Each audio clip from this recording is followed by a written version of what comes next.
Víctor Madera, bienvenido a Gritones. Gracias por venir, güey. Gracias por venir a este estudio. Ya viste, medio caserón, pero con mucho amor. No, muchas gracias. Encantado de estar aquí. Está padrísimo. Oye, genial. Hay muchas cosas que te quiero preguntar y que me interesa conocer tu historia.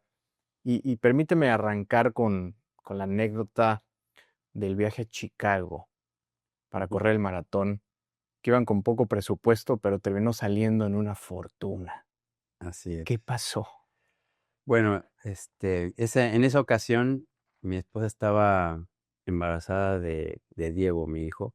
Sí, ella siempre me acompaña a los maratones y en esa ocasión, por estar embarazada, pues no podía asistir, así que le dije a mi compadre, oye, pues acompáñame para no ir solo, ¿no?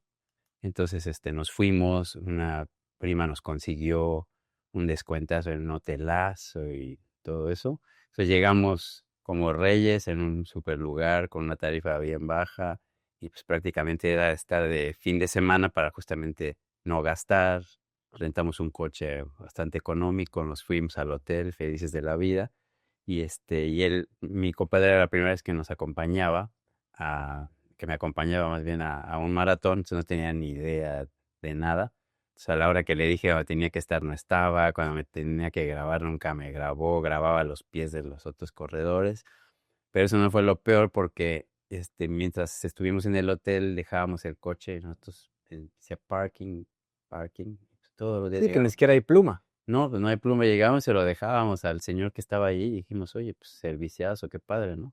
Y entonces, pues, ya lo dejamos ahí, terminó el maratón, se perdió mi compadre, me dejó solo, me tuve que regresar caminando al hotel. Llegó 2 horas, Después del maratón. imagínate, llegó 2 horas después que se había ido para el otro lado y ya cuando, pues, a fin de cuentas, para hacer el cuento corto, nos fuimos a comer después del maratón. Pues, llegamos a un estacionamiento público pues ahí decía que te bajaras, que agarraras el ticketcito y lo dejaras en el parabrisas, adentro del parabrisas, cosa que no hicimos, nos fuimos a comer. Cuando regresamos ya no estaba el coche, se lo había llevado una grúa como a media hora de Chicago. Y ¿Y ahí qué hicieron? O sea, ahí- porque yo ahorita te digo honestamente, hoy mm, no sabría qué hacer. sí, no, nosotros estábamos Se lleva el coche y qué onda. Nosotros estábamos igual, pudimos regresar a la maquinita, ya había un número, hablamos y nos dijeron, no, pues sí, nos lo llevamos, está en tal corralón. Y ahí hay un taxi, ya sabes, de $70 para llegar ahí y de ahí nos cobraron como $400 para sacarlo. Y cuando regresamos ya había que pagar la cuenta del hotel de parking también. Todo lo que nos habíamos ahorrado de la habitación lo acabamos pagando como $500, $600 de parking. Entonces, a fin de cuentas, regresamos, o sea, Qué bueno que iban austeros a exactamente, íbamos Chicago. austeros y regresamos, pero nos moríamos de la risa y obviamente nuestras esposas nos pusieron como chancla que, oye, si habían ido en este plan, pues acabaron regresando, o sea, sin un peso, ni mal, pero con una super anécdota de ese viaje.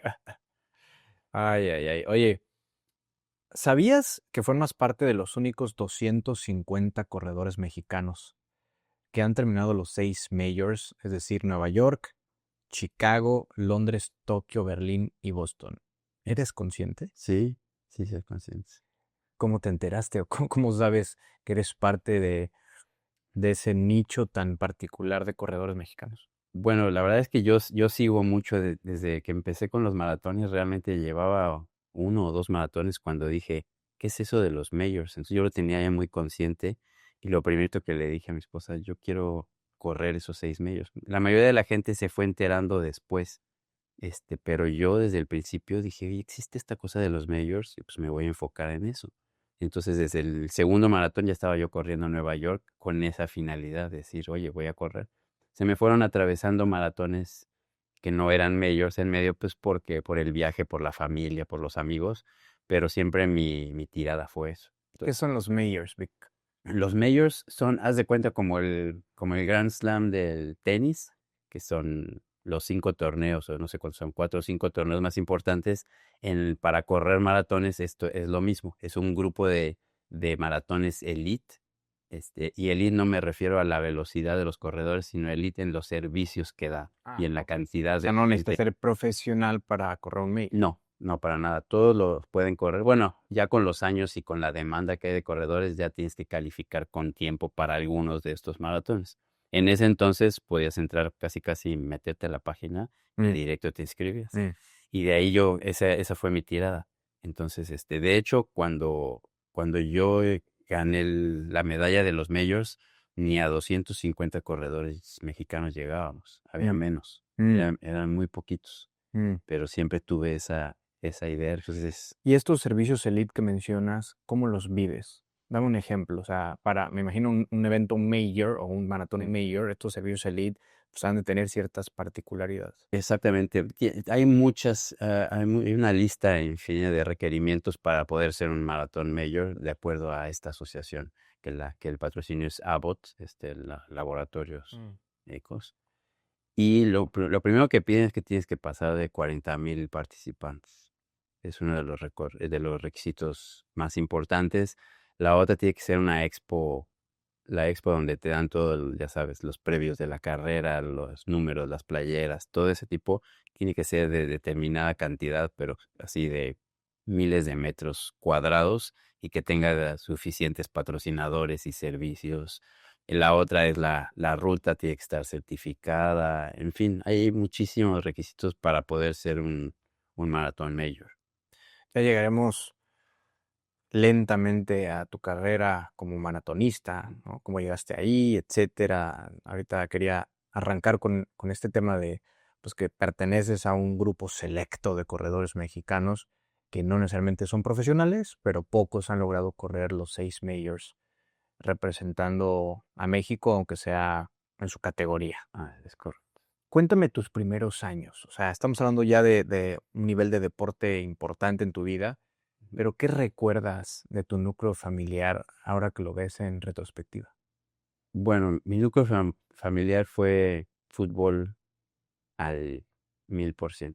No había otra cosa en mi casa. No se hablaba de otra cosa. De otra cosa, para mis papás, la escuela no era tan importante como el fútbol, sí, así de plano. Imagínate, Preséntame. imagínate cómo tenían esa Ok. mentalidad mis papás, que Súper yo, apasionados. súper apasionados del fútbol. Yo lo primero que recuerdo es jugando fútbol, ni siquiera recuerdo otra cosa. A los 4 años yo ya estaba metido, aunque no quisiera, al fútbol al 100%. Desde los 4 años todo era fútbol. Mi papá era el presidente del equipo de fútbol de satélite y mi mamá era la apasionada mayor y era como la coordinadora organizadora de todo, y todo era alrededor del equipo de fútbol, de partidos de fútbol, todos los días entrenamientos, todos los fines de semana partidos. Desde los 4 años hasta los 16, 17 años, no hice otra cosa más que jugar. Hermanos, hermanas, Tengo una hermana 3 años más grande también la metieron que al la pobre, handball. que nunca jugó fútbol, pero era la porrista número uno y la PR También le uno. asignaban su rol, Ah, ¿no? Tú vas en las gradas, pegar bolas. exactamente, no le quedó de otra a la pobre. ¿De qué jugabas? Era extremo izquierdo. Ok, ahora que lo ves hacia atrás, era pues de alguna manera una imposición de casa, jugar fútbol, realmente te gustaba, lo disfrutabas, ¿cómo se fue transformando eso en el tiempo? Este, Me apasionaba, o sea, era lo máximo para mí. O sea, no estaba impuesto en ese momento. En ese momento, o sea, que esa era mi vida. Yo jugaba, si no jugaba ahí, jugaba en la calle, en la cuadra con los amigos, me decían Maradona porque estaba de moda Maradona, y decían que yo driblaba a todo el mundo ahí en la calle. Entonces, toda la cuadra me decían Maradonita, porque Mm, me la vivía jugando. O sea, cuando no entrenaba, jugaba con mis amigos, estaba en la calle jugando. O sea, esa era mi pasión y era mi vida todo. Llegó un momento como a los 16 años que yo jugué en la reserva profesional y por situaciones no directamente mías, no pude quedar en el primer equipo y ahí me frustré un poco y ahí sí tuve problemas con mi papá porque ahí sí fue como una imposición. Y yo ya de 16 como que dije, ya no me gusta así porque como que ya esa presión, ya hay mucha grilla, yo estoy tratando de dar todo de mí y ya depende de otras personas, de mucha. ¿Qué ocurrió, Vic?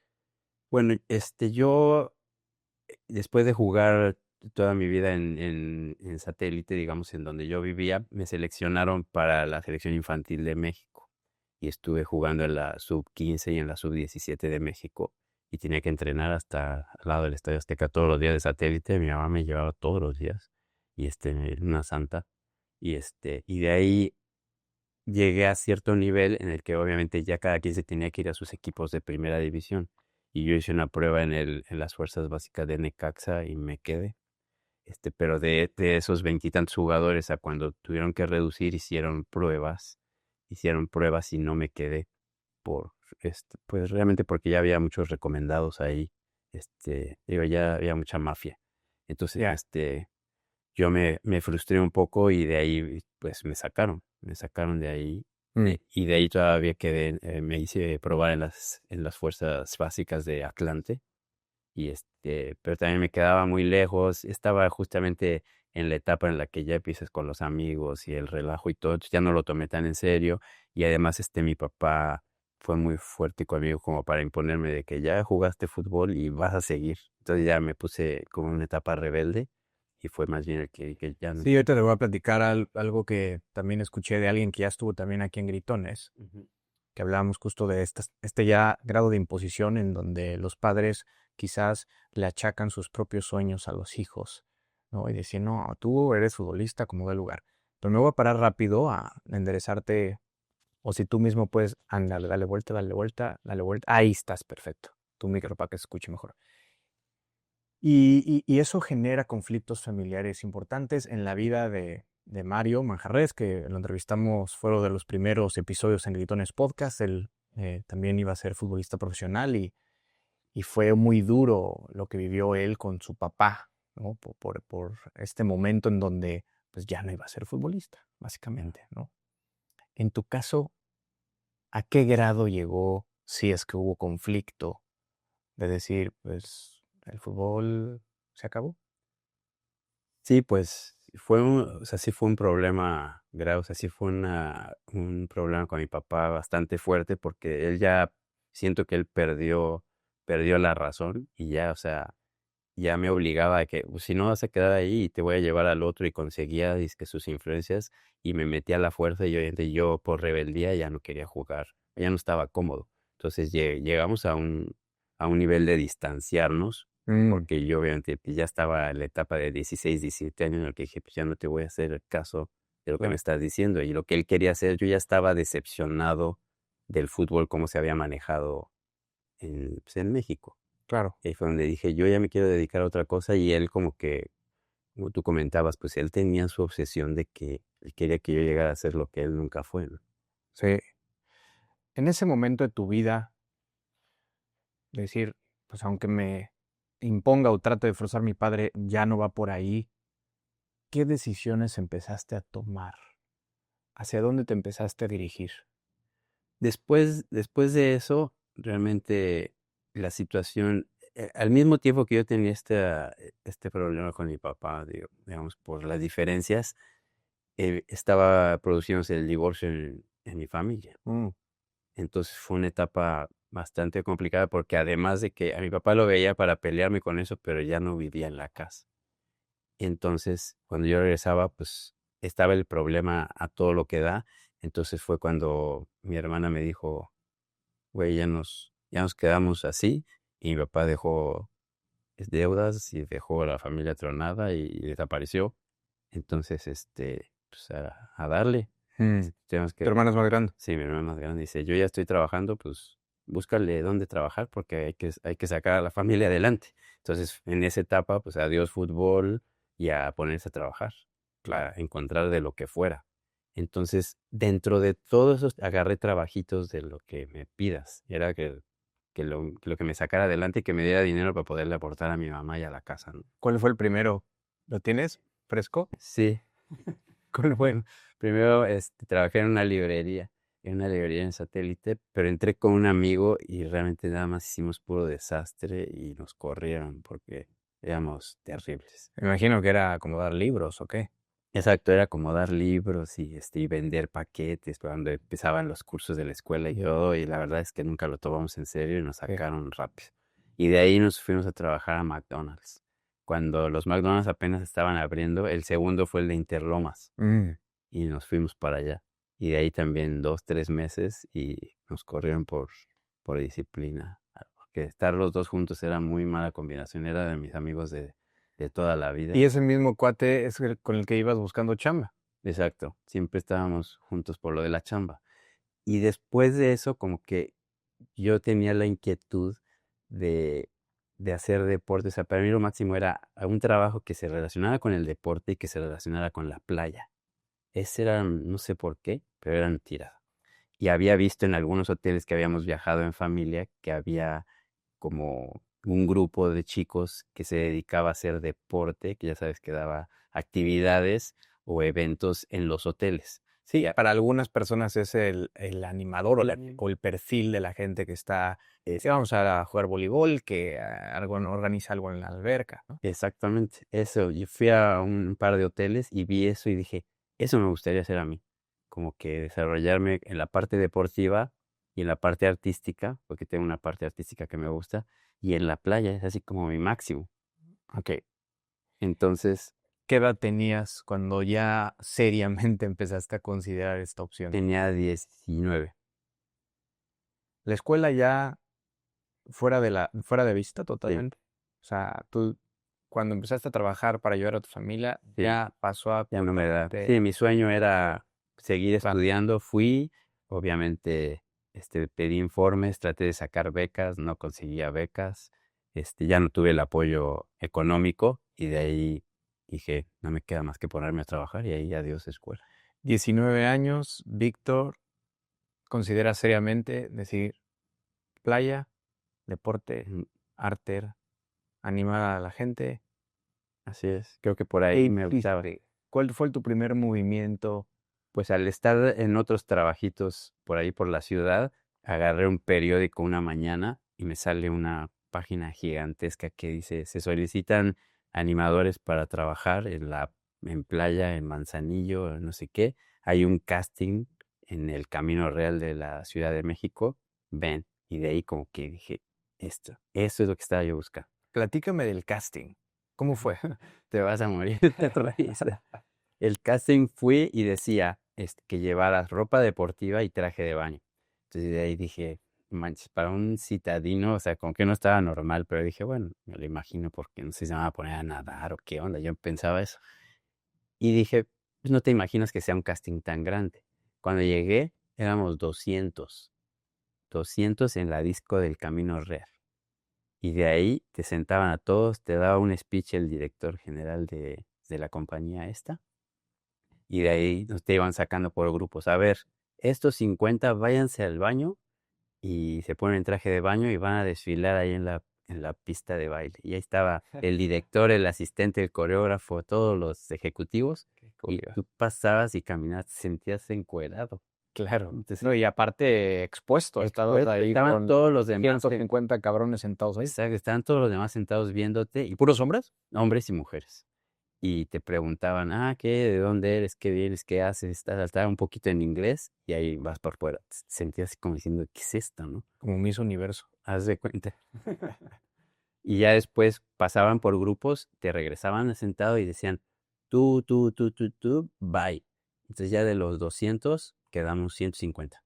Y dice, los siguientes vamos a hacer por grupos coreografías de baile. Y yo, la madre, nunca he bailado. Y el coreógrafo te decía, a ver, 8 y no sé qué, y ahí tenías que seguir. Y de ahí, pues, otros 50 para afuera. Y yo dije, sobreviví. La tercera, en una entrevista ya 100% en inglés. Gracias a Dios había ido yo a escuelas de buen inglés, que cero conversación porque no lo practicas, pero tenía por lo menos el vocabulario. Y ya aguanté, y ya para hacerlo más corto, pues a fin de cuentas quedamos 20 hombres, 20 mujeres. Wow. Y y de ahí dijeron, ya ustedes, la próxima semana pasan a esta dirección por su boleto y se van para la playa. Cuando saliste de ahí ese día, porque fue un día, o sea, el Ya, proceso que acabas de todo el decir es día. todo un Sí, día. sí, sí. Ok, cuando sales de ahí, ¿qué sentías? No, pues yo estaba realizado.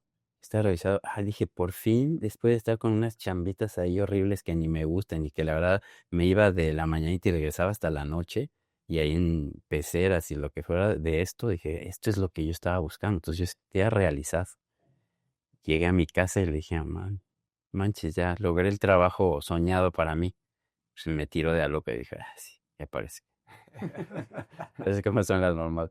Y de ahí, dije, ah, pues la próxima semana voy. Y de ahí me hablan, no, se va a retrasar un poquito.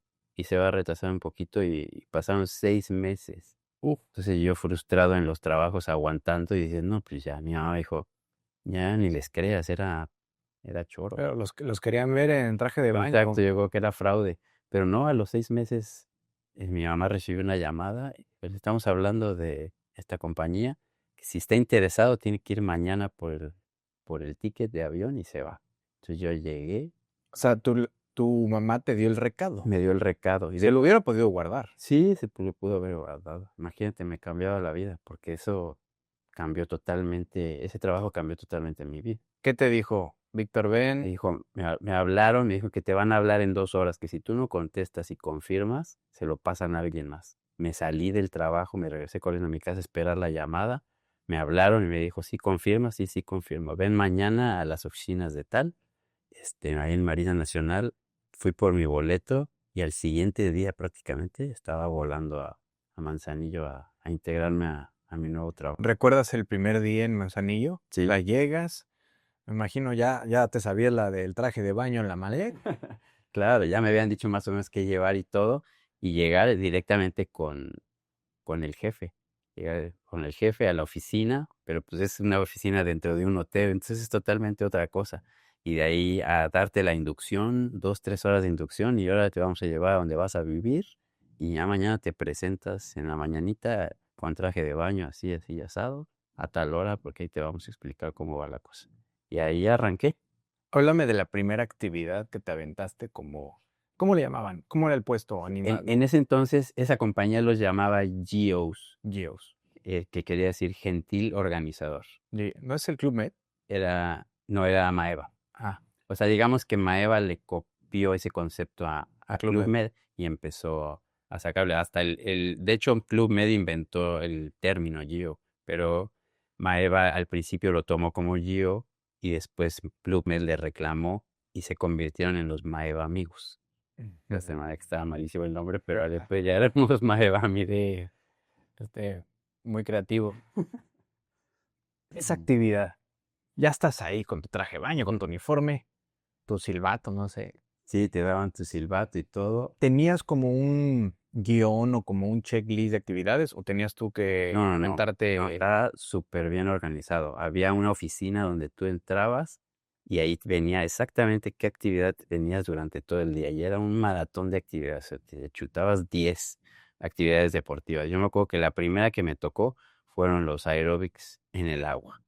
Entonces, imagínate, un hotel retacado de gente, o sea, yo creo que no sé, 200 personas en la alberca y 4 animadores en medio haciendo actividades. Y obviamente, como yo no dominaba la rutina, iba siguiendo al güey que estaba ahí. Claro. Entonces, nunca lo voy a olvidar porque era un mar de gente, estaba horrible, pero pues, en ese entonces el puro nervio de seguir a las actividades y todo, y de ahí ya no parabas.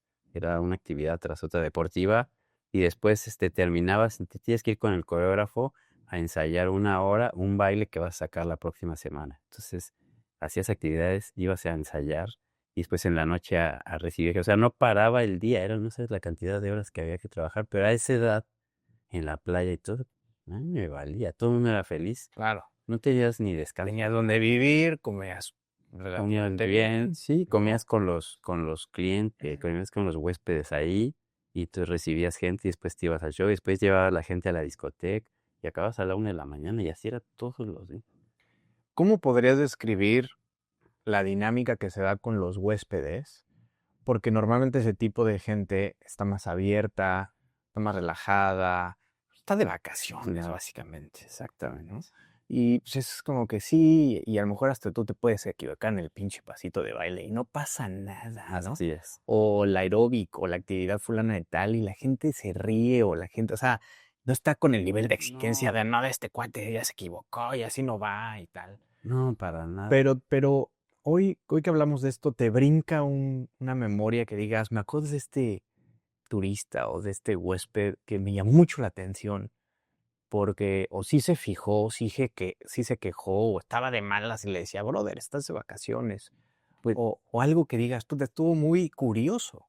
sí, bueno, pasaron 1000 anécdotas y obviamente no sabes el vínculo que generas con esos huéspedes, sobre todo como los que dices tú que vienen a disfrutar.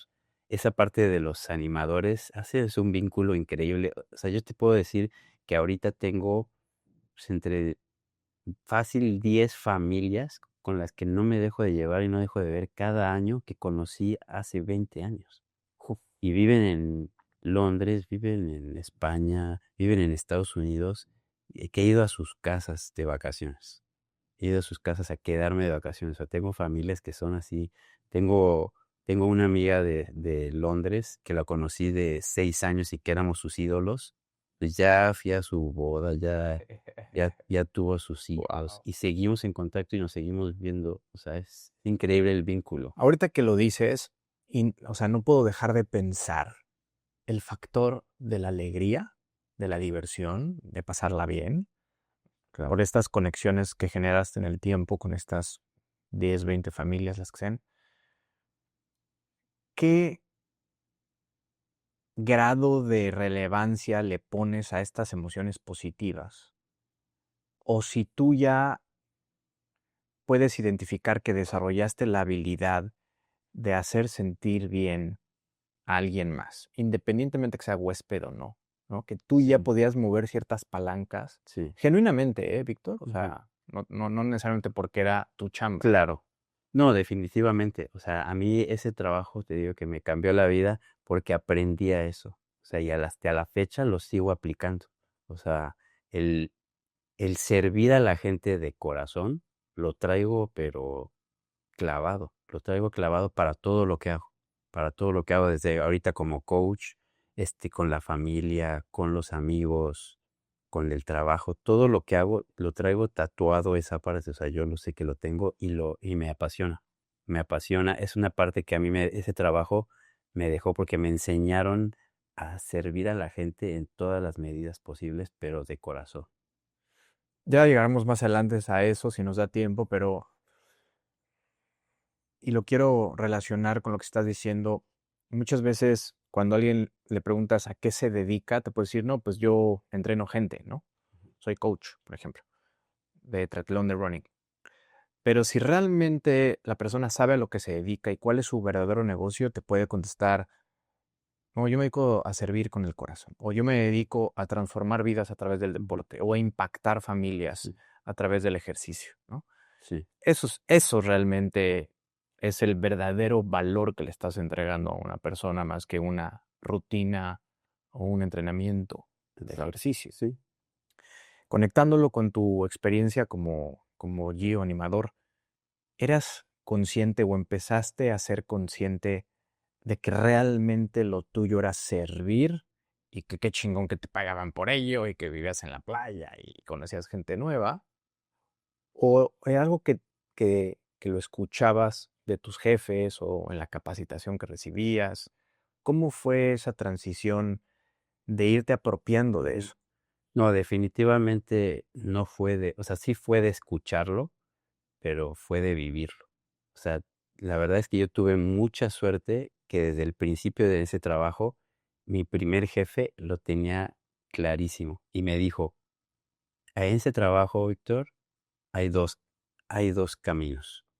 Que desde el principio los vas a encontrar. Uno es servir a la gente con el corazón y disfrutarlo, y la otra es hacerlo a la fuerza como cualquier otro trabajo de oficina.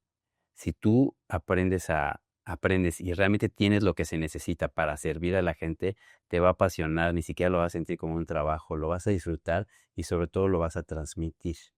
Si lo ves por el otro lado de que es un trabajo, de un horario, me dicen, no vas a durar nada, la gente va a percibir que no tienes ese talento y realmente la gente que viene aquí viene tan abierta a disfrutar y a convivir que luego te van a dar la vuelta, porque ellos se dan cuenta perfectamente. Me dice, tú escoge el trabajo. Me dice, además, esto es una carrera, no creas que porque es un trabajo de playa, es un trabajito que te va a durar 1 o 2 meses y te vas a regresar a tu casa. Me dice, no, de esto haces carrera.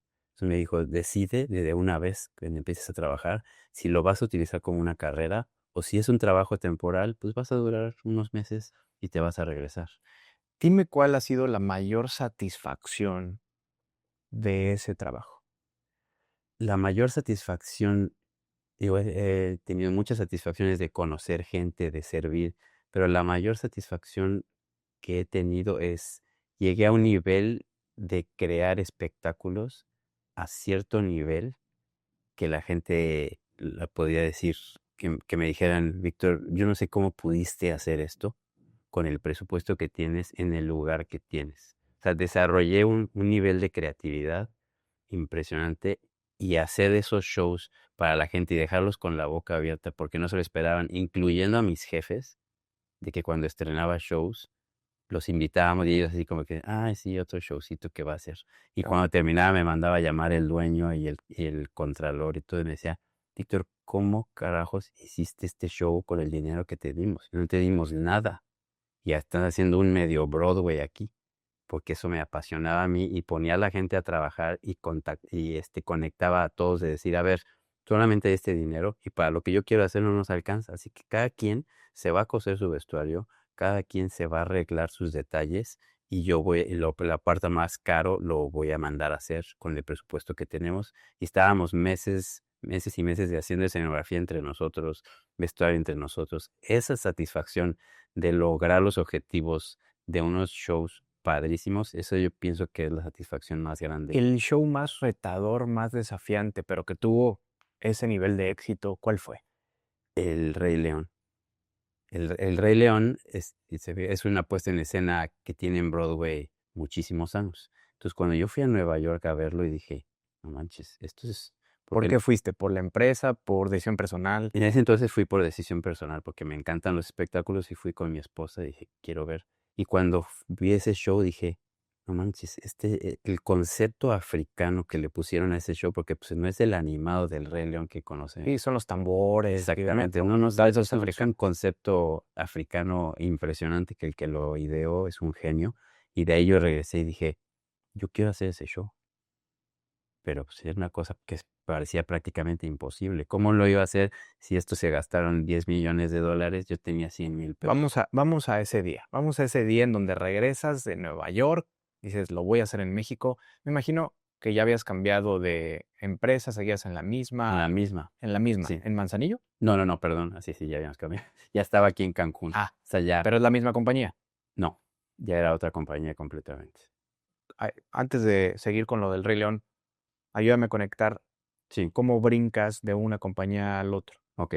Estando en Manzanillo, Maeva pierde la operación de ese hotel, cambia de compañía y nos traslada a nosotros a Puerto Vallarta a recibir con una empresa que se llamaba Casa Grande, a recibir los hoteles de Maeva a esta nueva compañía.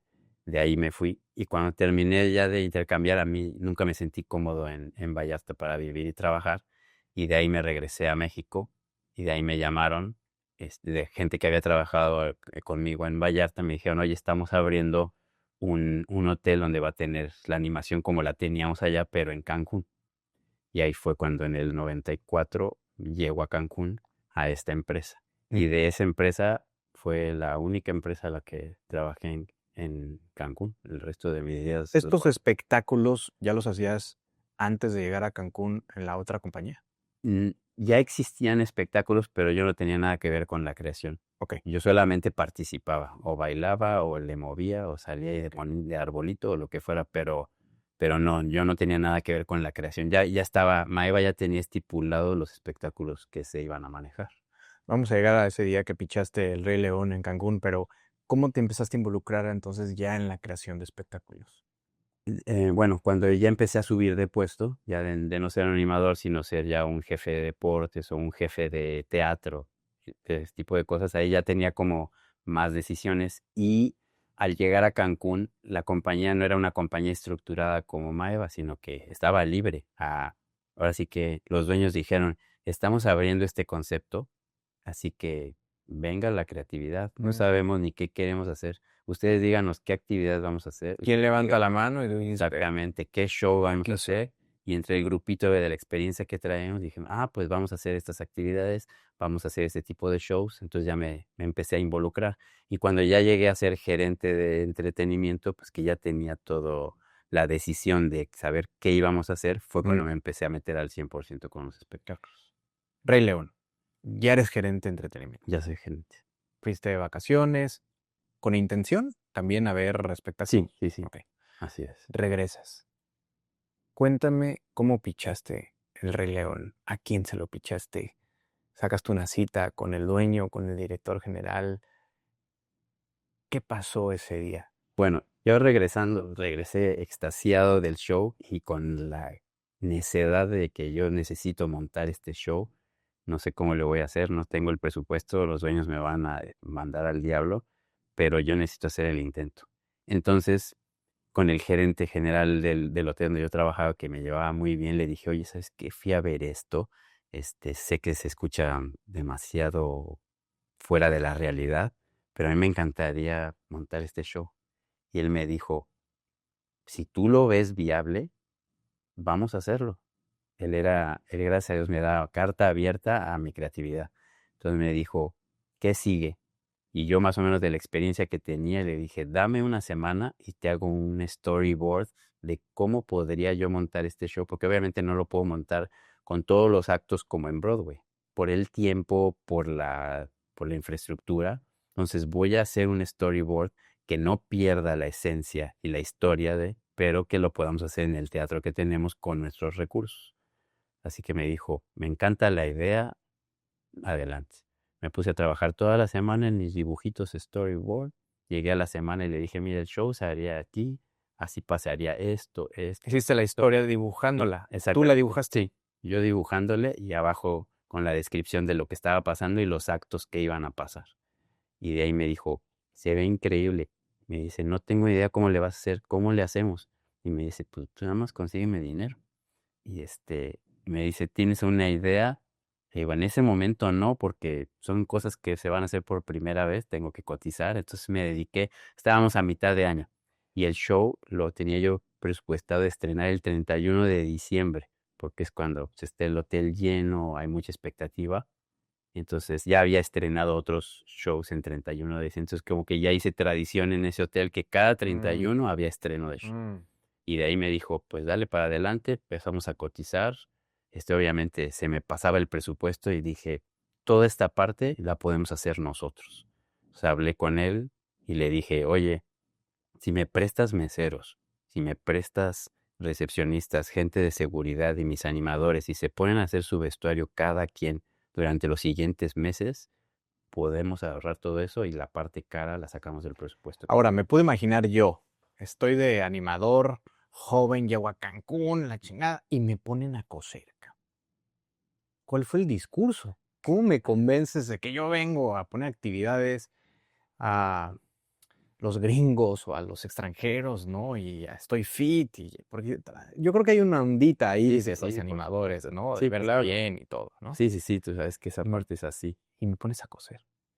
Es que ellos estaban súper, o sea, que les vendí la idea de tal manera que aunque ellos podían seguir haciendo su relajo y tenían sus actividades, pero a cierta hora, le dije, llévatelo a tu casa y en ese ratito que tengas le tienes que ir avanzando y tú te vas a responsabilizar de esto.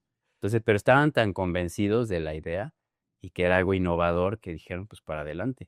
Y el gerente de alimentos y bebidas, oye, me dijo el gerente que necesitas gente. Le digo, sí, necesito mucha gente porque para que este show se vea bien, no me da con los 10 de animación, necesito 30 en escena.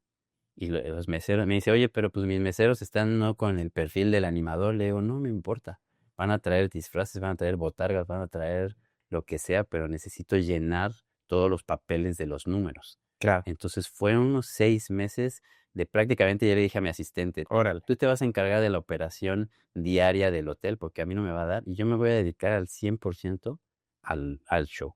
Y entre toda la gente que me prestaron de todos los lugares, más todo lo que yo fui creando, llegó, ¿Cuánta gente juntaste? sí éramos como 35 en escena, Ok. 35 en escena y más los que nos ayudaron a cambiar la escenografía porque cada acto cambiaba por completo de En total, el escenografía. equipo de cuánta gente era puesto en escena y gente de Yo producción. calculo 50 personas, pero pues que son De remederos, seguridad, cocineros, o sea, exacto de todo, de de tocho todo, morocho. todo. Así que o sea, fue una satisfacción porque fue la mejor experiencia que hasta la fecha en la compañía se habla de ese evento. Llegó el 31 de diciembre. Se estrena El Rey León. ¿Cómo les fue? No, increíble.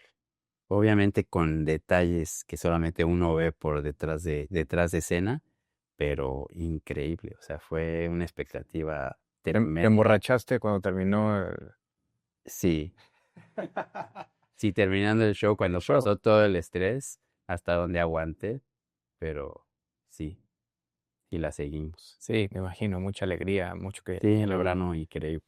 En ese momento de tu vida, ¿ya estabas metido en el deporte? Hoy eres coach, también vamos a platicar del tema, pero no solo las actividades deportivas que haces en el trabajo o en el hotel. Tú ya te cuidabas, tú ya hacías algo por ti. ¿Cómo era esa comunión? Sí, yo te digo que nunca he podido dejar el deporte desde que fui futbolista y cuando dejé de ser futbolista, gimnasio, como trabajaba en los hoteles en playa, me obsesioné con el voleibol de playa. Entonces tenía mi partner y jugábamos contra huéspedes y contra los que llegaban a la playa, terminando de trabajar y nos daba a las 7, las 8 de la noche hasta que se iba la luz, jugábamos voleibol de playa, voleibol de playa y íbamos al gimnasio.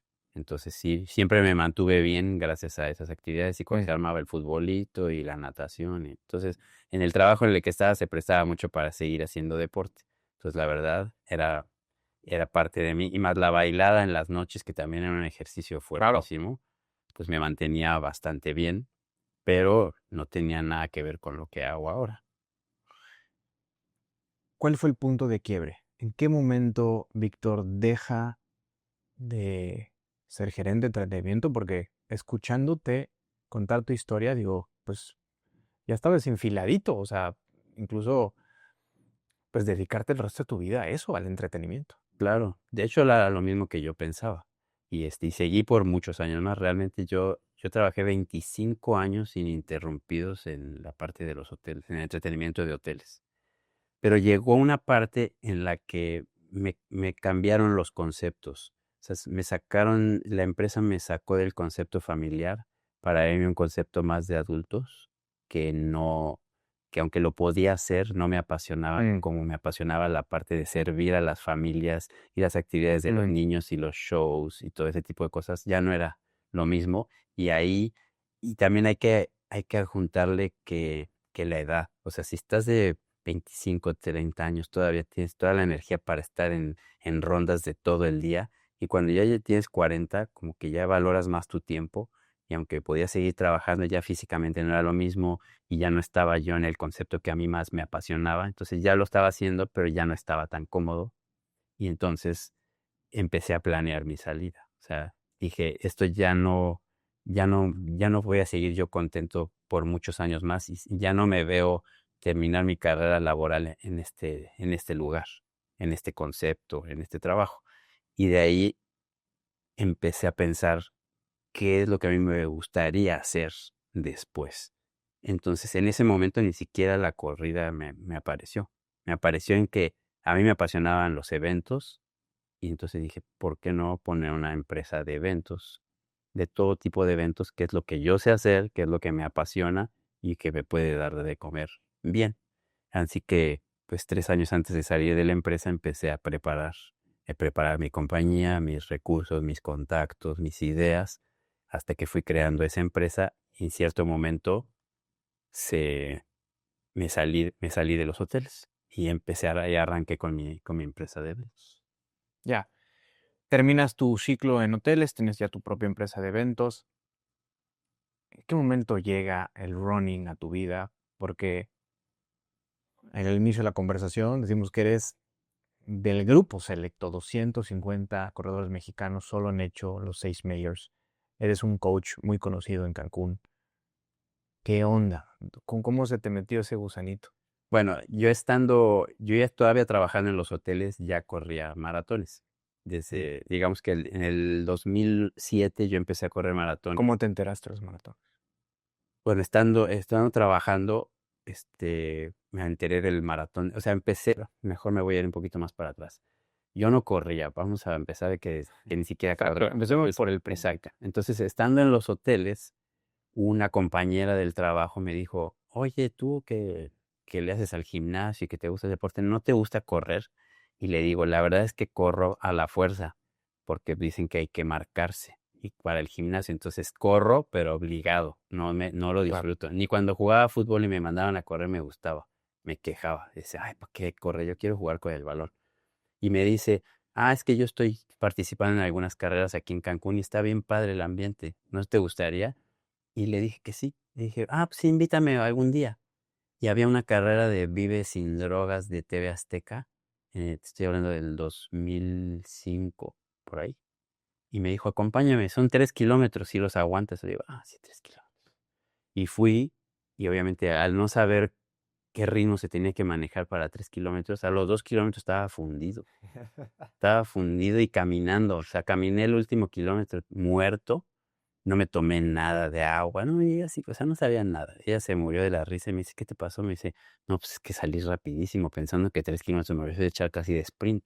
Claro. Y me dijo, no, pues es que esto de la carrera es otra cosa y está padrísimo. Entonces sí terminé y ahí en la meta veo que todo el mundo se llevaba con todo el mundo y había una vibra increíble que no había rencillas entre nadie que se estuviera peleando como en fútbol o en otros deportes. Y dije, uy, ese ambiente está increíble, me gusta. Y cuando terminé le dije, oye, cuando vayas a otra carrera, ¿me invitas? Me dice, sí. Y de ahí seguí sin correr como práctica y al mes me dice, oye, hay una de 5. Y ahí fui a la de 5. Y ya como que ya controlé más mi pace Mm. y ya pude aguantar. Súper empírico, o sea, dijiste. Sí, súper, sí, De así. carrerita en carrerita ahí voy viendo qué onda. Exactamente, yo pensaba que era así, pues le vas agregando distancia y pues lo vas logrando, ¿no? Y ya de ahí me encantó la de 5, me sentí mucho mejor, me invitó a la de 10, me invitó a fin de año a la de 21, me sentí súper mal porque pues no había entrenado, o sea, nada más le iba agregando en la semana kilómetros, pero no entrenaba nada, intervalos, no entrenaba nada. Terminé 21, pero acabé mal en la casa, así casi casi que llévenme al hospital. Y de ahí fue a ganar todo ese año, terminé con un 21 y empezando el otro año y leyendo, dije, no manches, pues existen los maratones. O sea, yo había escuchado así como de chavito, pero nunca le había puesto atención. Todo el mundo sabemos qué es el término maratón, pero realmente no sabíamos qué era. Y empiezo a leer y digo, órale, pues es el doble de un medio maratón. Está cañón, pero es un muy buen reto. Entonces ahí le dije a mi esposa, oye, me encantaría correr un maratón. Me dice, pues prepárate y a ver qué sale. ¿Estás hablando 2006, 2007, por ahí? 2007. El inicio del 2007, ahí empiezo a pensar, ya traía en la cabeza eso del maratón. Y el maratón era en Cancún en diciembre.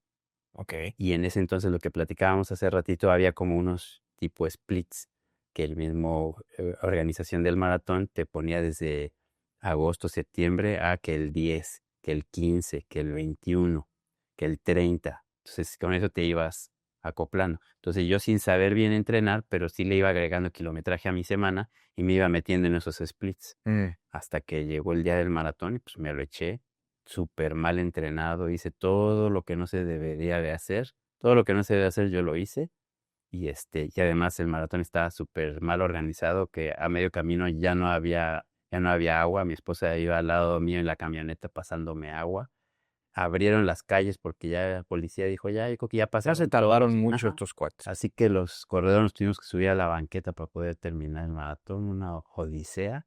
Terminé casi para el hospital. Le dije a mi esposa, dame 5 minutos para saber si me llevas a la casa o me llevas a la... Te lo juro. Y ya me recuperé. Me tuvo que ayudar casi cargando a subirme al coche y me fui a mi Guau. casa y no me pude parar como en 3 días. Me paraba arrastrado al baño. O sea, una experiencia muy mala.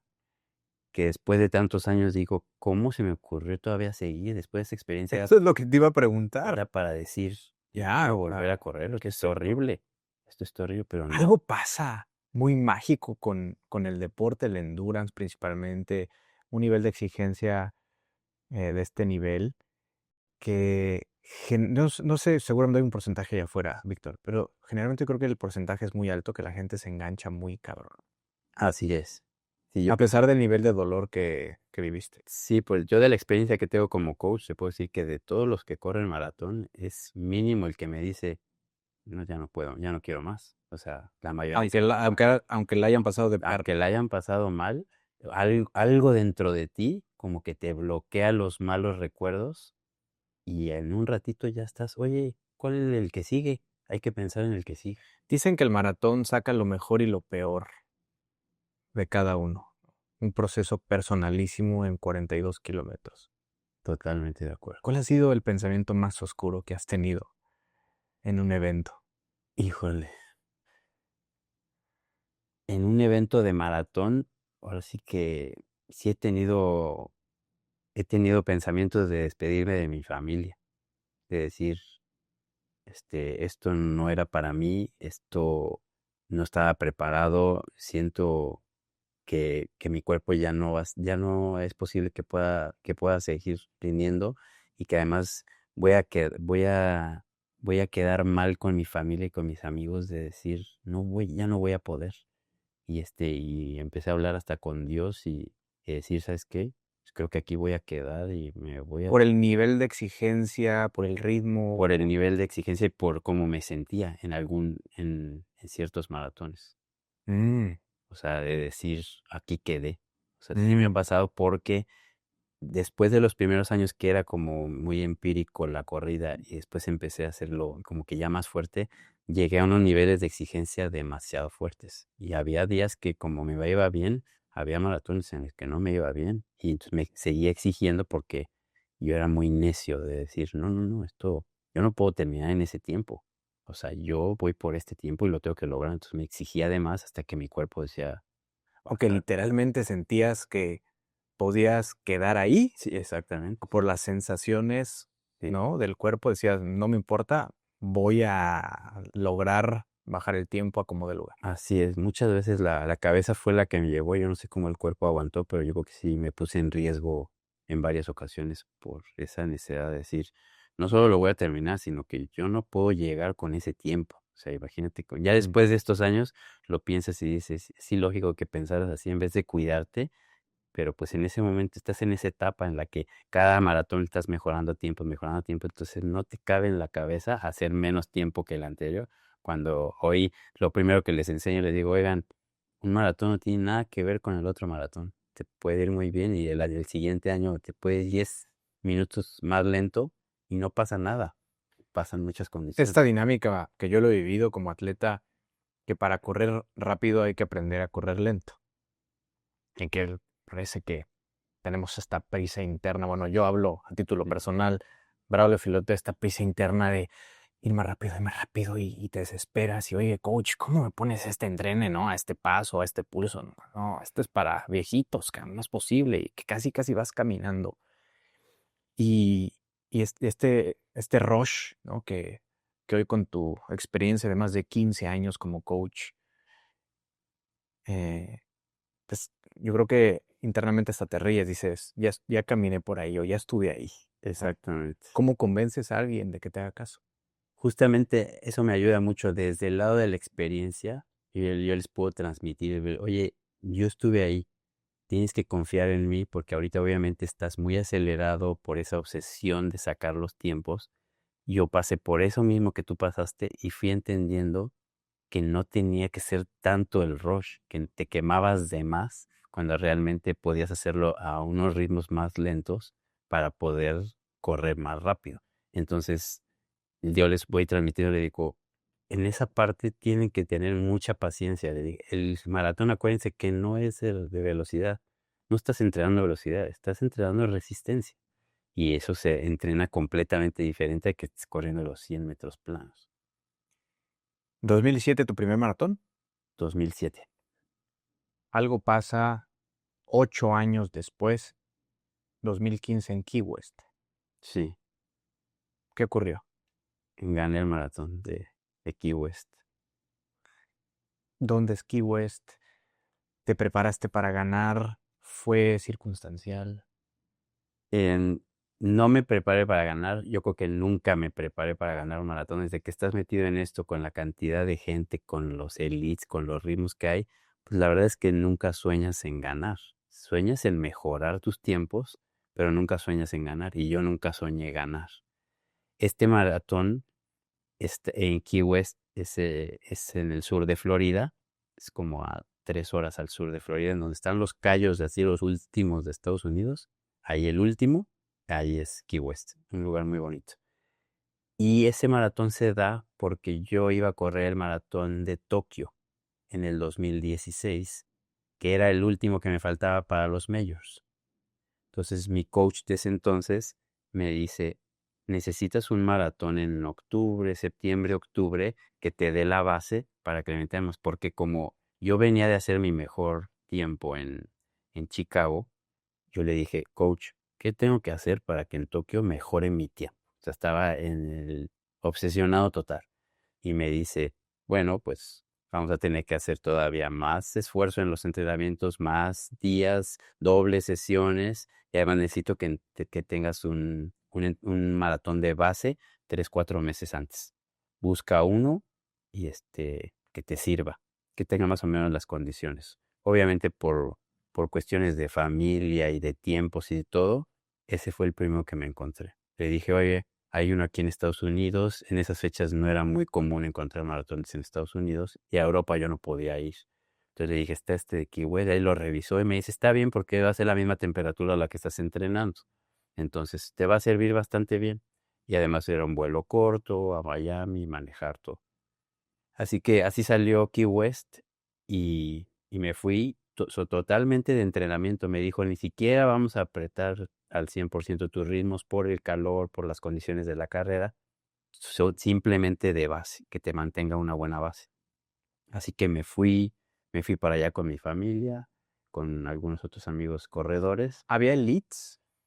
Elites es de los profesionales, los que viven de eso. No, esa es una de las, ahora sí que de las condiciones que me ayudaron, porque obviamente en un maratón con elites, pues no Sí, hay, los kenianos y pues, estos no hay, africanos no hay que... manera de competirles. Entonces por- aquí sí, sí se puede decir que fue circunstancial, porque obviamente para empezar, pues era un maratón chico, no tenía elites. Estaban los elites de Miami y de Key West y de esa zona, pero pues no puedes comparar esos elites con los elites kenianos o los gringos, los buenos, ¿no?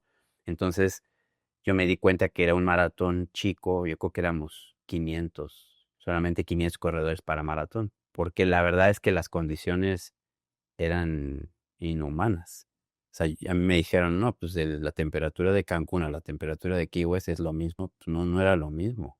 Ujú. Era 3, 4 grados de temperatura más alta y 100% de humedad total. Desde que llegamos, así estaba. Entonces dije, no manches, esto va a estar. Disparo de salida, arrancas. ¿Qué sucedió? Arrancamos de noche, porque era el arranque de a las 5 de la mañana, porque para tratar de evitar un poco el sol. Ok. Arrancamos a las 5 de la mañana y nos dicen, tienen que llevar lámparas porque la primera parte en ciertas calles de Key West no hay luz y hay como unos manglares. Entonces lleven su lamparita porque no van a ver nada. Efectivamente, casi no veo más o menos las 500. Voy con un compañero que iba a correr a mi ritmo y pasamos por las calles, entramos al manglar, no podías ver ni a 10 metros adelante ni con tu lamparita, entonces había que tener mucho cuidado.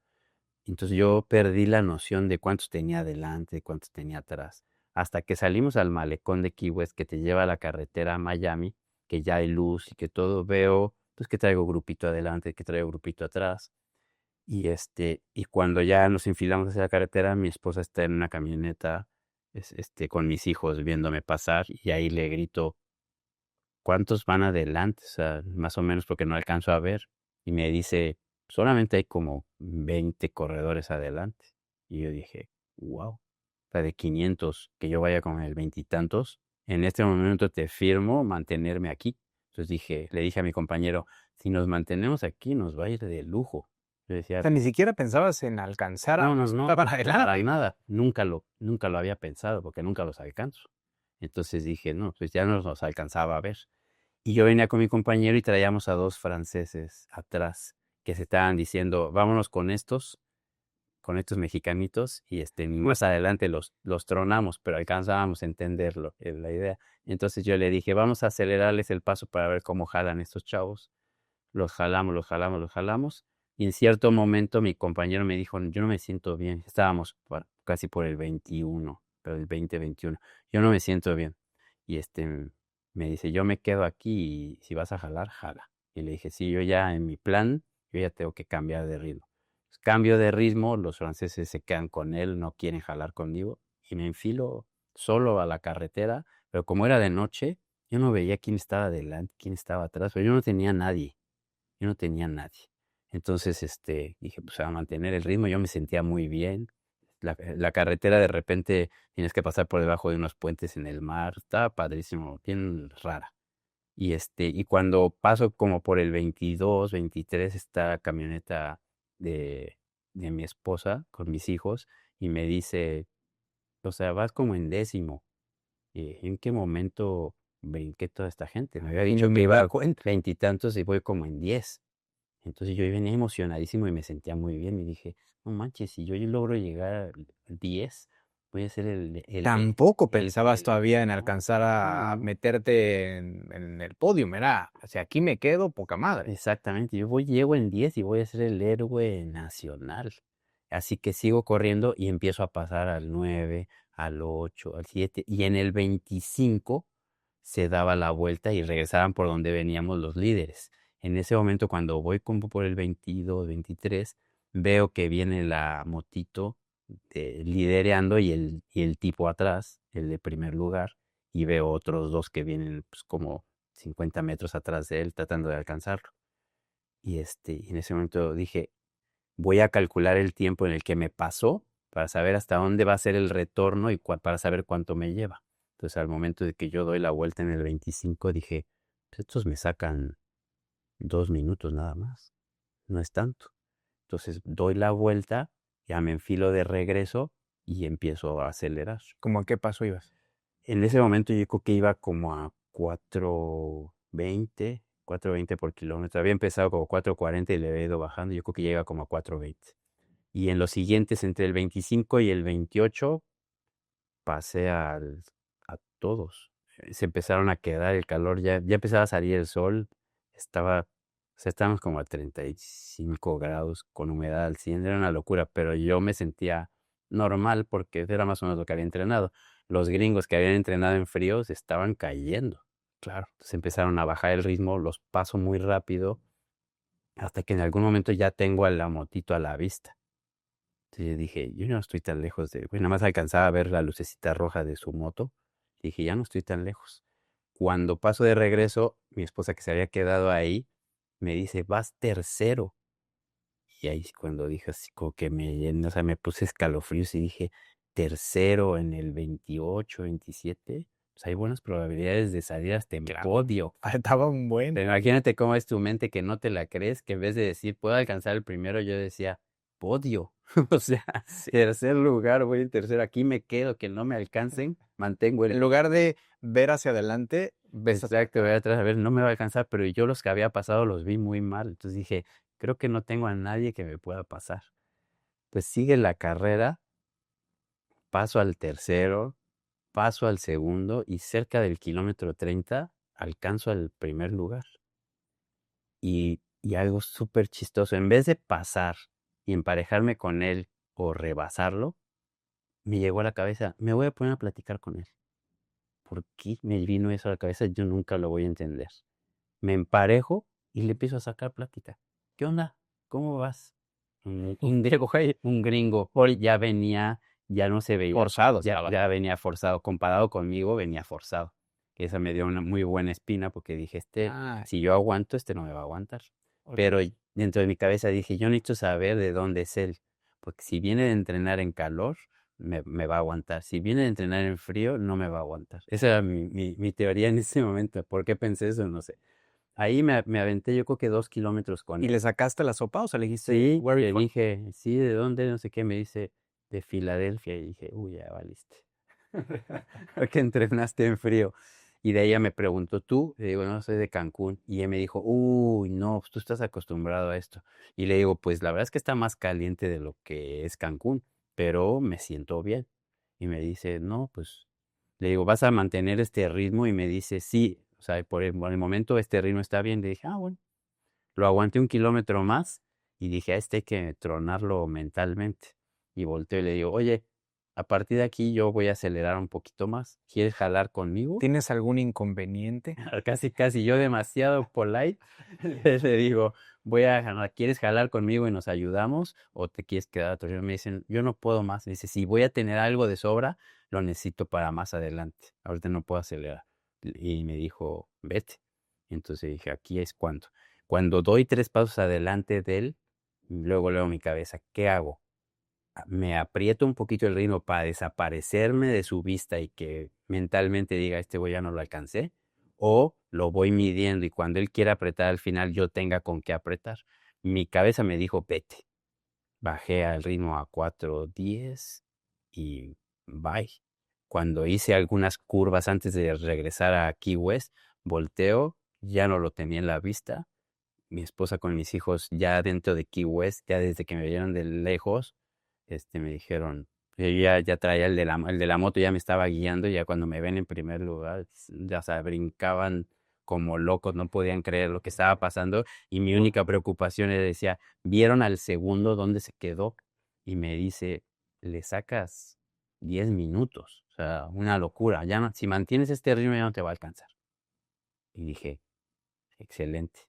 Pero obviamente ese esfuerzo que yo hice al llegar al 35, no, con el 37 me pasó factura y me dijo, ya no vas a poder seguir a ese ritmo, porque ya habías hecho ese esfuerzo que tenía que haber hecho al final, lo hice antes. ¿Te preocupaste? Dijiste, Sí, chin, sí, me van a pescar. me preocupé muchísimo porque dije, no sé qué ritmo pueda aguantar, pero este tipo si viene parejo me va a alcanzar. Y hice mi mayor esfuerzo, pero ya estaba casi con golpe de calor, que me paraba en los abastecimientos por completo, agarró 2 botellas, una en la cabeza, una tomada y volvió a arrancar. El de la moto me decía, no te pares así, te van a alcanzar, no te pares. Y hacía todo mi esfuerzo hasta el otro abastecimiento y otra vez agarraba agua y me echaba y me decía, ya falta poco. Ya en el 40 empezamos a entrar a las callecitas hacia la meta y yo ya volteaba y ya estaba yo en 4:40, 4:50, ya había bajado mi ritmo cañón, pero ya era poco el tiempo. Y yo le gritaba, oye, me dijiste hace como 2 kilómetros que ya estaba la meta, yo no veo la meta. Y el de la moto se moría de la risa. Tú nada más mantén ese ritmo y no pares y ya no te va a alcanzar el tipo. Me dice, voltea y no lo tienes a la vista. Pero yo estaba preocupadísimo porque como había bajado el ritmo, dije, ahorita se me viene en sprint y no tengo con qué aguantarte. Pues ya unas viboritas ahí de calles que yo no sabía ni dónde estaba hasta que por fin vi el fondo de la meta con toda la gente, la cinta y dices, no manches, voy a cruzar la cinta por primera vez en tu vida, cosa que no sueñas. Y ya sabes, sprint, no sabes de dónde saqué fuerzas para todavía acelerar. Crucé, venía tan mal yo que me metieron directo a la ambulancia.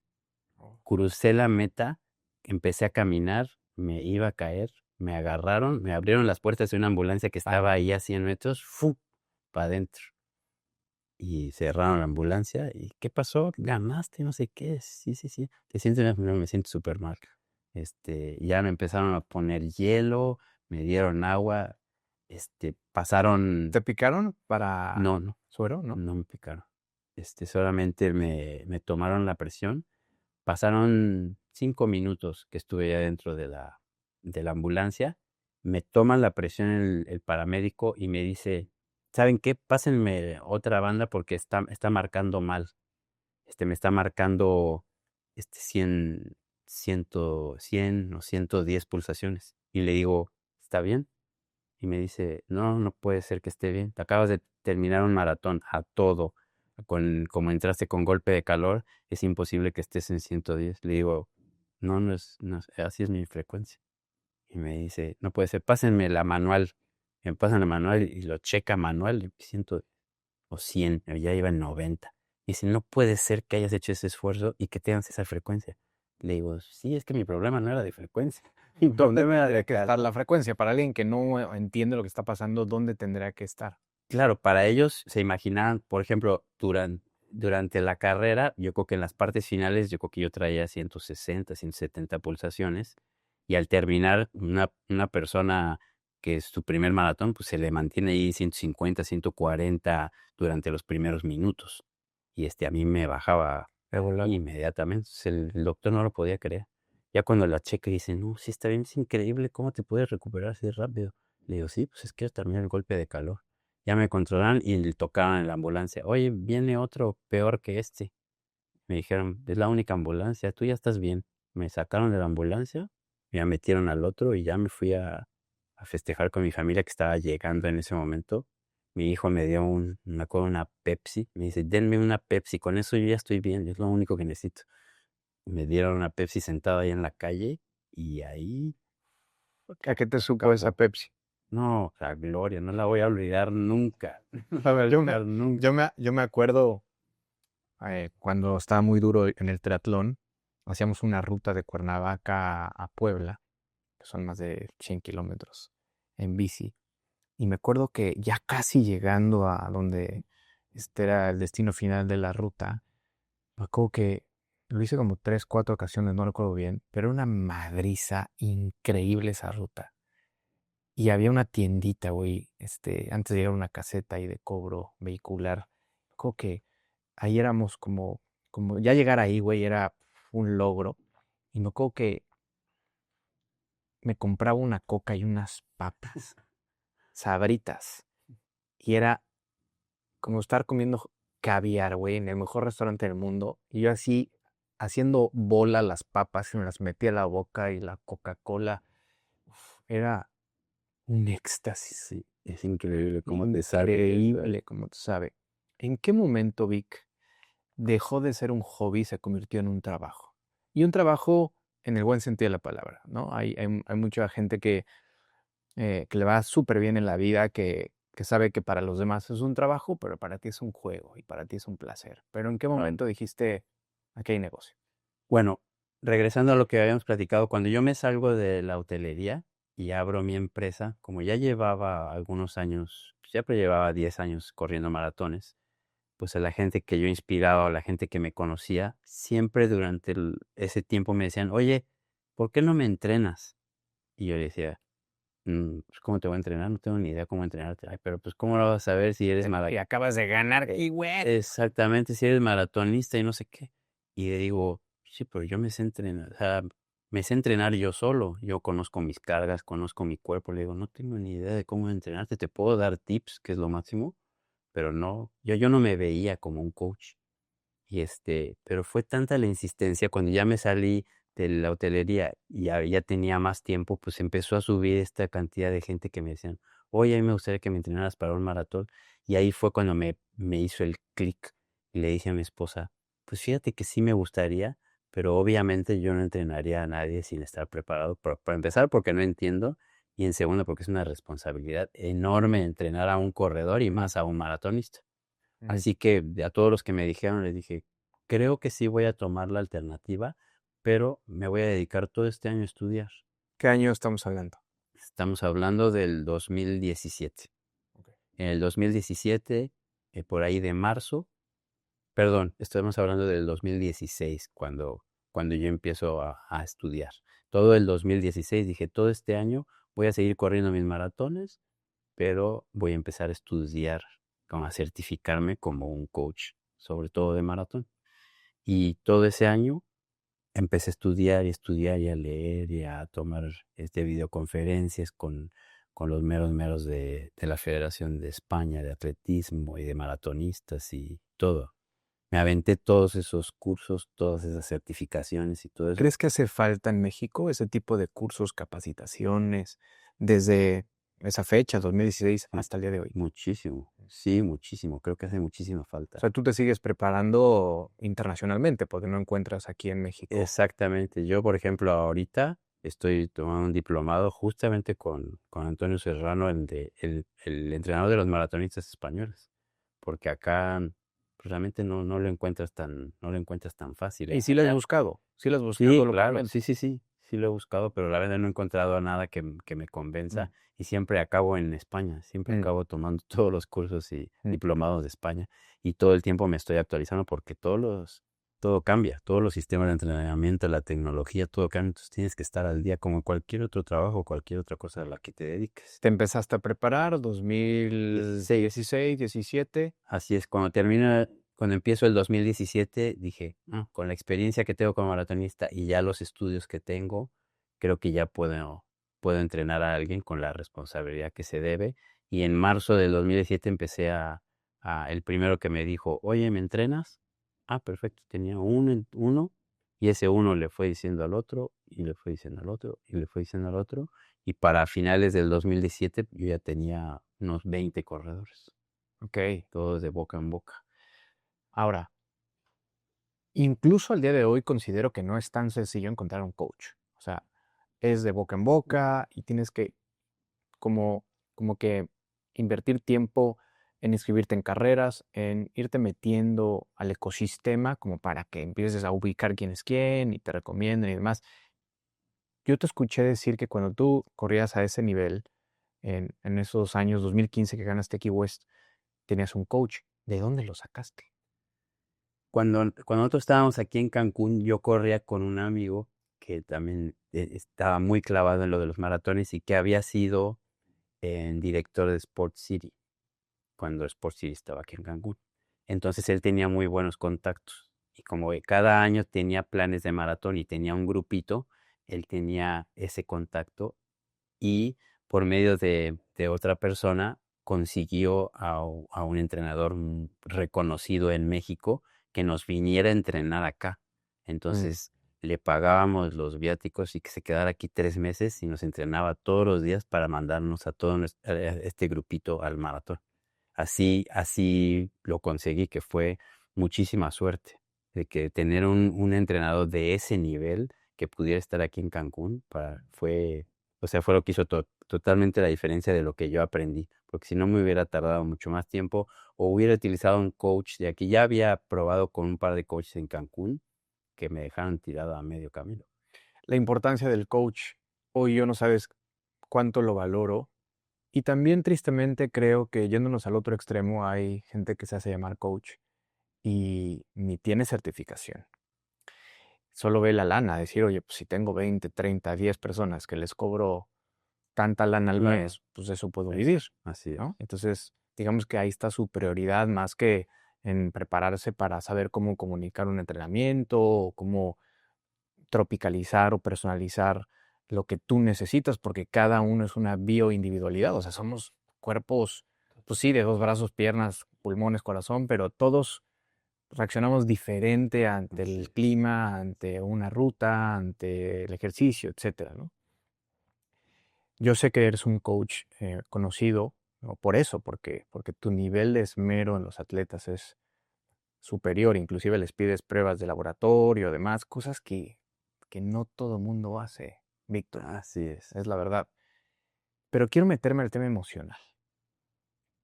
¿Qué responsabilidad implica para ti guiar a alguien emocionalmente hablando? Vamos a poner el ejemplo de 0 a 5K, decir, nunca he hecho una carrera, apenas camina, emocionalmente hablando, ¿cómo guías a una persona? La verdad es que yo soy una persona que me meto muchísimo. Naturalmente yo soy una persona muy emocional. Entonces sí involucro mucho la parte emocional en los entrenamientos. Entonces una persona que empieza, para mí es una satisfacción muy grande. Es un logro tan grande para mí como para preparar a una persona para el maratón. Y me llena de satisfacción poder de entrenar a una persona que está de cero y que va a llegar a 5 porque no sabes el esfuerzo que hace. Claro. Entonces ahí la parte, muchas de las corredoras me dicen, oye Víctor, tú tienes más fe, coach, tú tienes más fe en mí que yo. Y le dije, pues sí, es que tú estás a falta de fe, porque realmente te estoy dando las herramientas para hacerlo y aún así no lo crees. Entonces sí, soy mucho de platicar con ellos, soy mucho de seguirlos en los entrenamientos y de cambiarles ese chip, de decir, todos podemos correr, todos podemos cumplir los objetivos, todos somos diferentes, pero todo ese tipo de actividades, todas las podemos hacer y podemos llegar a esa meta. Entonces, sí, una parte muy importante de mi entrenamiento es lo psicológico y lo emocional. Sí lo involucro mucho, sí estoy muy pegado con ellos y obviamente también en la parte social. Mi equipo es muy social. porque creemos que es una pareja, no es solo por la convivencia y el cotorreo después de las carreras, sino que no sabes en esas reuniones sociales del equipo las conversaciones tan importantes y las decisiones tan grandes que pasan en la vida de los corredores. O sea, uno que nunca pensó correr un maratón después de un desayuno o de una convivencia esa, le cae el chip y Mm. dice, ya me convencieron y ya agarré diferentes puntos de vista y veo que sí lo puedo hacer y se la empiezan a creer. Igual una persona que va a correr ciclo que dice, no, yo creo que nunca voy a llegar y no solo el apoyo mío, sino que el apoyo del grupo en general, le dice, por supuesto que puedes, porque ya te vimos que haces esto y porque lo puedes lograr. Hemos platicado tú y yo fuera de foco, de micrófonos, lo muy interesado que estoy en las tribus deportivas. O sea, me parece que ahí hay algo muy especial, ¿no? Que está el coach, que está la Ujú. comunidad, BM Runners, que son tus iniciales de Víctor Madera en Cancún, que tienes cerca, yo creo que vas a lograr los 100 atletas próximamente, pero la comunidad tiene vida propia. ¿Qué cuidas tú como coach, como líder de esa comunidad? Bueno, hay varios detalles. Uno es en el entrenamiento, o sea, que te sientan presente, que estás ahí para ellos. O sea, que realmente no les pones el entrenamiento y que pues que te vaya bien y yo nada más veo tus resultados. Eso para mí no funciona. Eso para mí sería muy fácil, ver que entrenen la semana y cuando hago los análisis de fin de semana digo, le fue bien, le fue mal, le ajusto. No. O sea, en la semana es muy importante, si no los puedo ver, es un mensaje y decir, a ver cómo te fue, vi que en este te fue como medio mal o por qué no lo pudiste hacer. O sea, estar muy presente, que para ellos es importante decir, si lograron algo especial o se sintieron mal, yo tengo que saberlo. Mm. Y tengo que saberlo en ese momento, porque si yo me esperé una semana, ya no es lo mismo. Y ellos también empiezan a sentir, no, pues es que hice esto, pero pues el coach ni cuenta se dio ni me dijo nada. Pues para mí eso es muy importante, estar bien presente, de preferencia que puedan ir al entrenamiento presencial, porque ahí puedo estarles animando, corrigiendo su técnica e impulsándolos a que lo hagan de la mejor manera posible. Además de eso, la parte de estar, la parte psicológica, la parte de los grupos, la parte de cuido mucho el ambiente que lleva el equipo. O sea, desde el principio contagio y transmito mucho a todos los corredores que se ayuden entre ellos. Eso, la verdad es que yo, o sea, yo no te puedo decir que he creado un grupo, o sea, yo he creado una familia. Y y tú se los puedes preguntar a cualquiera del equipo y para ellos es su familia. Mm.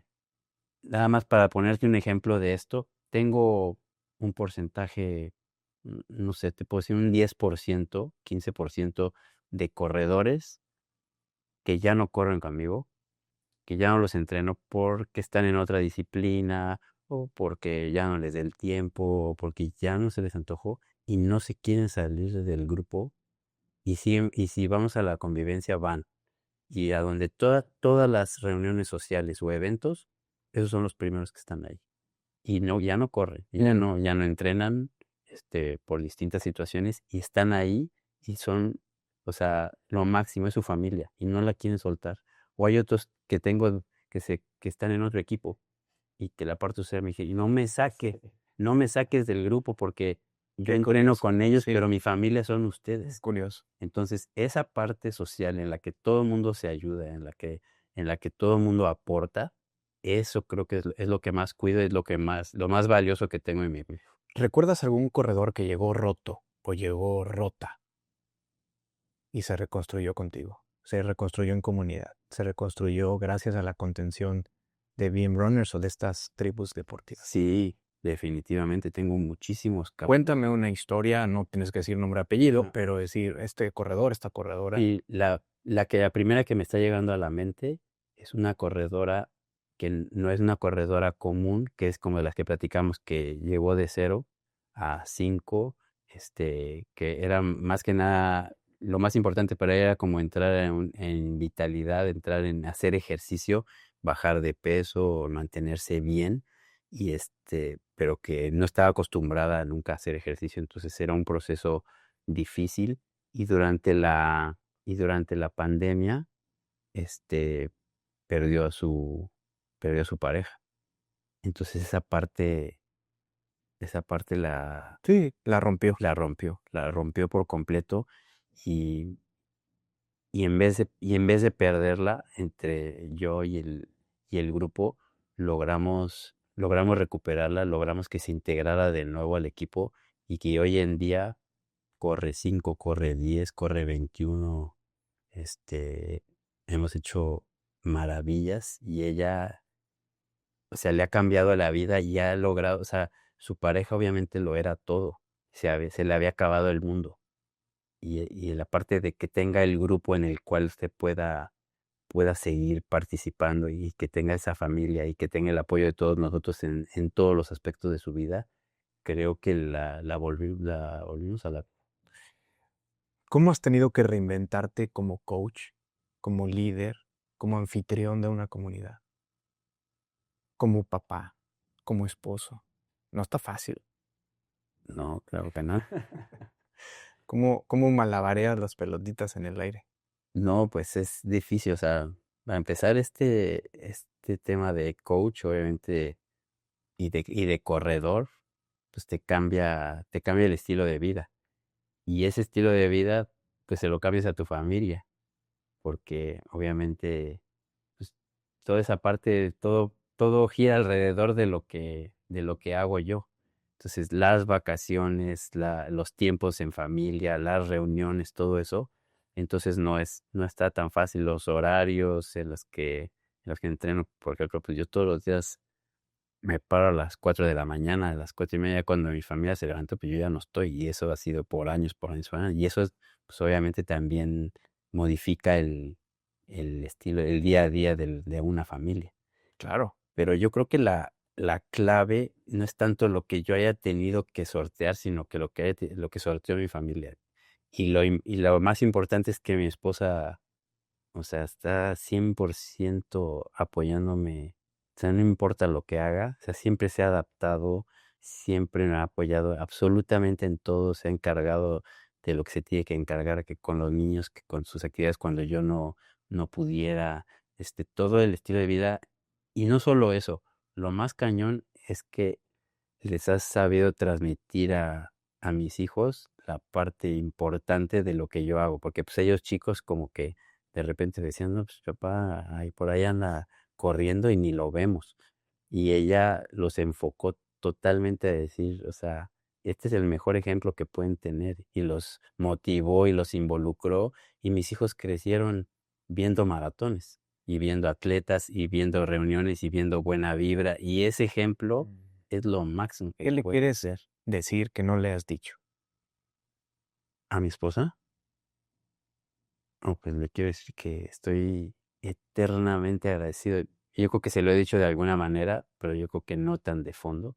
Eternamente agradecido de que gracias a lo que soy ahora, y no solo en la corrida, sino como persona en todos los términos, ella cambió mi vida por Mm, completo para bien. O sea, le he tenido siempre todo el apoyo, todo el amor, toda la comprensión, la paciencia, digo, todo traducido a lo positivo. Es impresionante lo que ha hecho conmigo, o sea, con la familia, pero conmigo, porque no creo que sea yo un tipo fácil y ha hecho maravillas, porque así como tengo mis cosas buenas, solamente como todos tenemos mis cosas malas y me ha ayudado a enfocarlas hacia lo positivo y creo que la persona que soy ahorita es mucho gracias a ella.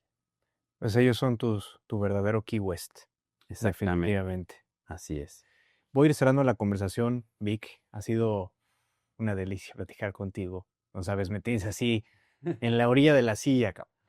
Y cuando voy cerrando, le doy la oportunidad a la inteligencia artificial que está muy de moda, ¿no? El que nos arroje una pregunta para ti, Ok, pero le damos instrucciones muy precisas, ¿no? O ok, sea, le decimos con qué estilo queremos que haga la pregunta y tú eliges el estilo, puede ser de un corredor, de un coach, de alguien que admires, el autor de un libro, lo que sea. ok, ¿Y sobre qué?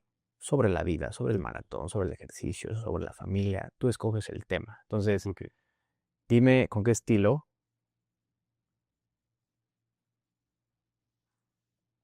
Mm, ¿Con qué estilo te quieres que te haga la pregunta la inteligencia artificial, Vic? No entiendo bien. O sea, yo le voy, Lo, yo le digo a la inteligencia artificial en ChatGPT, oye, quiero que me ayudes a hacerle una pregunta a Víctor ok, con un estilo determinado, ok, con el estilo de un corredor, con el estilo de un ok. deportista. Entonces, la inteligencia artificial lo que hace es, Ir a ver. todos los datos Ujú. agarra como un estilo, decir, con este estilo voy a hacerle una Ok, pregunta a ya. Víctor. Ok.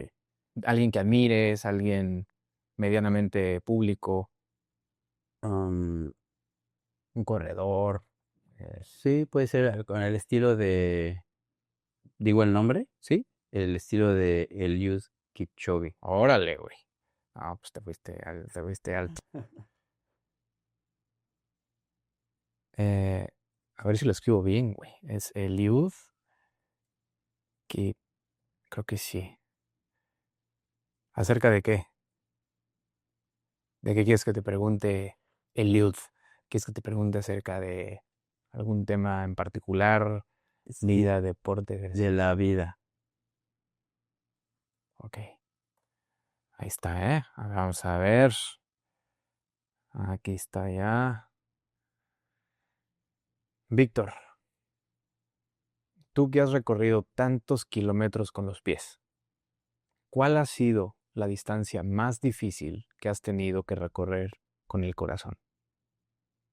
Wow, qué buena pregunta. La distancia más larga que he podido recorrer con el corazón,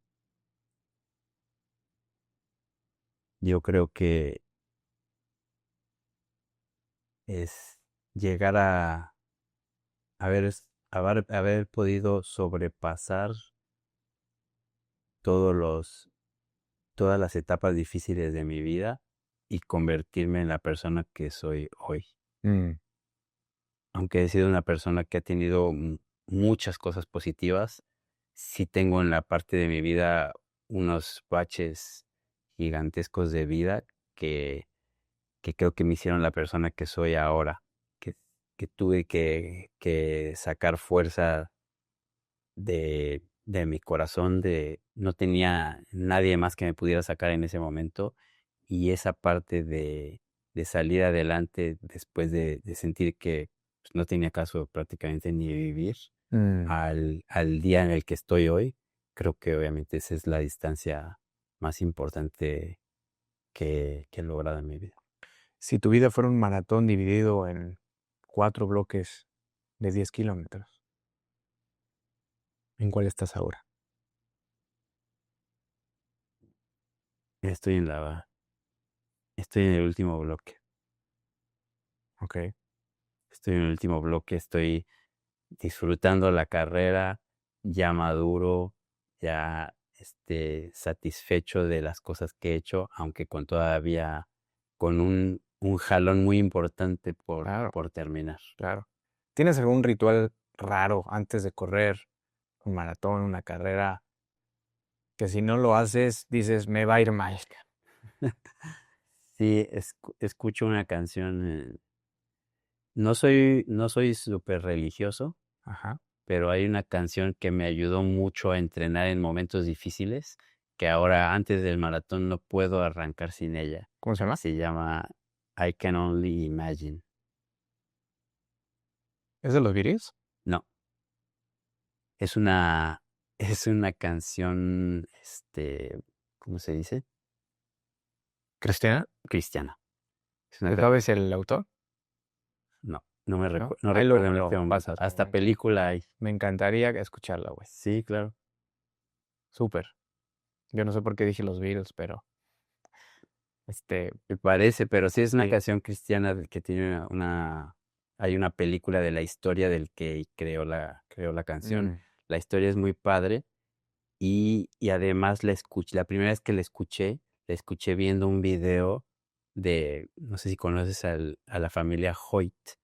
La familia Hoyt es un señor que tenía un hijo parapléjico y que hizo un Ironman. mm, Creo que sí llegué a ver ese Va- video, fue muy famoso. Ahora mucha gente llega a hacer ese tipo de eventos Sí, con y niños, bueno, pues pero yo creo que fue el primero, este cuate. este señor fue el primero y cuando salió el video de cómo hizo el Ironman, a mí me impresionó tanto y esa era la canción. Y de Mm. ahí la adueñé para mis entrenamientos y para mis maratones. Pero no corres competencias escuchando música.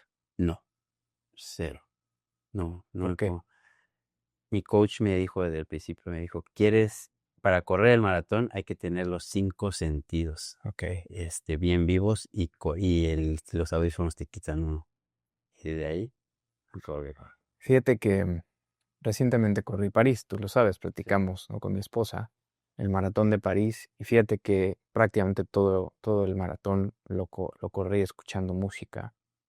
Y ahorita escuchándote y platicando contigo, yo juré que ya no iba a ser otro maratón, O sea, la verdad es que no me preparé, a lo Ujú. mejor nos preparamos contigo, you never know, no nos preparamos, tendremos mucho grit, mi esposa y yo, la verdad es que siempre hemos sido atletas y pues el cuerpo nos pagó bien, pero también a lo mejor fue una pendejada lo que hicimos.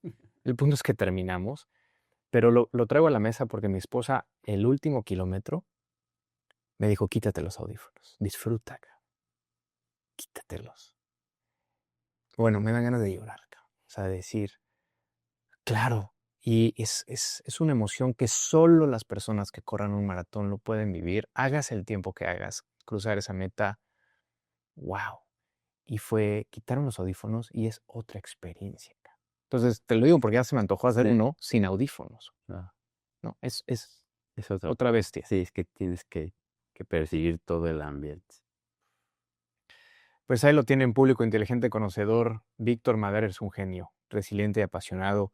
¿Quieres compartir tus redes sociales, algún dato de contacto? Sí, claro. En Instagram estoy como Víctor Madera Runner. Ok. Tengo mi comunidad que se llama bm.runners, también en Instagram. Y ya, básicamente es eso. Perfecto. ¿Algo que quieras gritarle al mundo?